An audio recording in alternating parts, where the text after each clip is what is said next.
Local police here. N2, we have entered the house. According to the victim's request, the priority is to get the children out of the scene. This police officer is carefully walking step by step to the second floor in the mission to rescue two kidnapped children. To the right. By our own guts, we can clearly hear the sigh, enough to understand the danger of this mission. As soon as we step up to the second floor, a dark shadow suddenly appears on the left, making this police officer a bit startled. Raise your hand to show me. In response to this police command, the suspect picked up a rifle. Immediately, the police officer opened fire before it was too late. However, the bullet was deflected, opening up an extremely tense gunfight following. Before the recklessness and stubbornness of the perpetrator, the SMART task force was immediately present, with many snipers deployed around the house. In this critical situation, everything will be resolved with just one round of bullets. What will the SWAT team decide? This incident happened on the day September 15th, 2024. Farmington Hills, Michigan Police Department received an emergency call. The caller was a woman reporting that her husband had kidnapped their two children and was threatening to kill her after receiving the news. Many officers from Farmington Hills Police Department quickly deployed to the scene.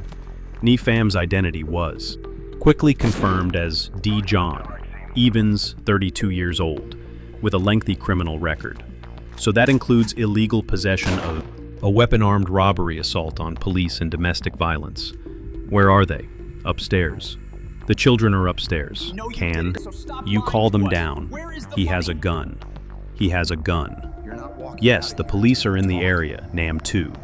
We have entered the house at the victim's request to get the children out of the scene. The police here, put your hands up, quick. After the police entered the room, was quickly discovered at the door on the left. Put your hands up. Let me see right now, Darren. Actually picked up an AK rifle. The police reacted quickly and fired straight at him. However, the bullet went in the opposite direction. There was a shot. There was a shot into the house. Come on, how are you? Check, he's in the house and shooting outside. He's shooting outside. Oh my God. Detroan continuously fired outside where his two children were before locking himself in the room. According to the police report, he tried to kick the door to get into the room where the children were hiding. However, the two children saved themselves by escaping the house through window. Given the seriousness of the incident, the police requested the special control team to assist. When this force was present, many snipers were quickly deployed around the house. Probably didn't know that he continuously shot back at the police outside, even causing the windshield of a police car to be broken before the suspects. Recklessness. The SWAT snipers were ordered to be able to shoot down the suspect before everything got worse. And at a distance not too far like this, no mistake happened. Darren collapsed and completely lost the ability to resist. After the incident, Darren Evans was taken to the hospital for treatment and his life was safe. However, then the county prosecutor filed 13 charges against Dan, including 3 counts of attempted murder, 1 count of illegal possession of a firearm, 2 counts of assault with a dangerous weapon, 6 counts of felony possession of a firearm, and 1 count of domestic violence. If convicted, he could face life in prison. Now let's go to Washington State to continue to follow another elite of snipers. So in September 26th, 2024, Clark Police Department received an emergency call on the other end of the line. A man reported that his neighbor had used a knife to slash his tires while he was trying to negotiate with this neighbor. Suddenly lost. Control not only pointed a gun at him, but also fired several shots into the air. What's worrying? What's more, this neighbor also set up a sniper rifle in the house as soon as the alarm was received. The local police quickly mobilized forces to the scene, because the opponent was said to possess heavy weapons too.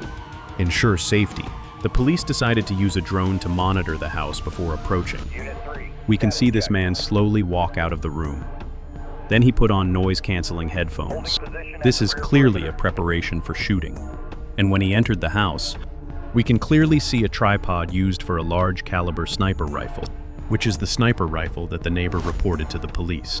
Previously, because the current situation had exceeded the response capacity of normal police officers, they immediately requested the SWAT team for support. When the SMART team arrived at the scene, they immediately deployed an armored vehicle to slowly approach the house, and they began to try to negotiate with the man inside. He was arrested. He needed to raise his hands and go to the front door. In response, the perpetrator fired continuously at the car, armored. Luckily, the bullet didn't hit the bulletproof glass of the VU car he shot at. Yeah, he shot at us. 877. He just shot at us with that sniper rifle. Are you all okay? Are you all okay? He's still pointing his gun at us. Put your hands up and go to the front door. Show us you don't want to hurt. Anyone here show us you can cooperate safely back up? Our front windshield is broken. Yeah, it's gone. It's gone back. Up to the right, we're ready. To leave, our front windshield is broken. We're leaving.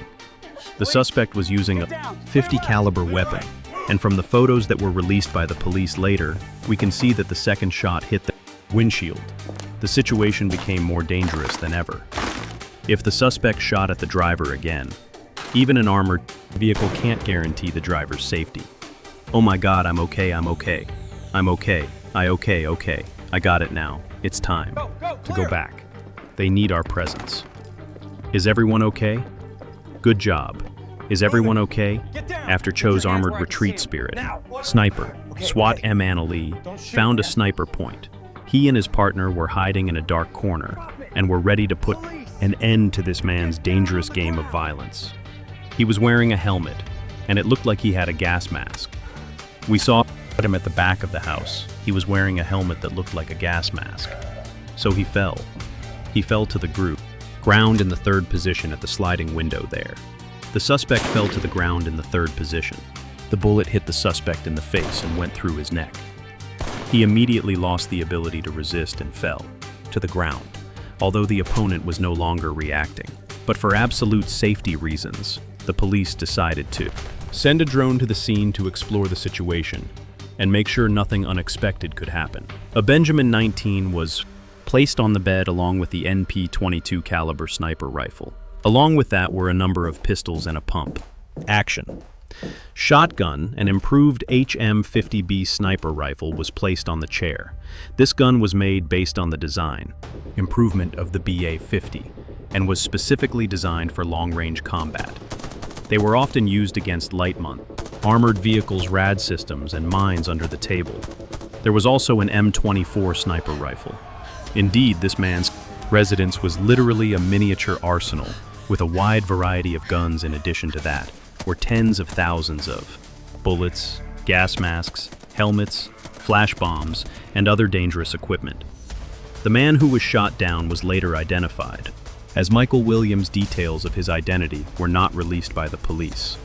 Further, Michael was pronounced dead at the scene. The police report later showed he had no criminal record that night after drinking. He returned home and argued with his neighbor. Happened next is what we all just learned. Seeing through this video, it is true that when drunk, people can think of themselves as the boss.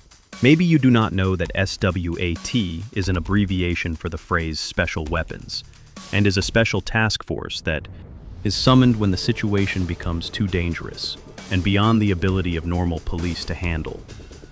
Specifically, one of the following cases. First, the suspect possesses heavy weapons. Second, the suspect begins an attack targeting the police force. And third, the suspect's defense ability is very good. So, in your opinion, which of the three cases above do the actions of Daron Evans and Michael Williams belong to? Leave your comments in the comments section below. Don't forget to like, share, and subscribe to the channel so you don't miss other interesting videos in the future of this channel. Thank you for watching today's video. Hello, and see you again.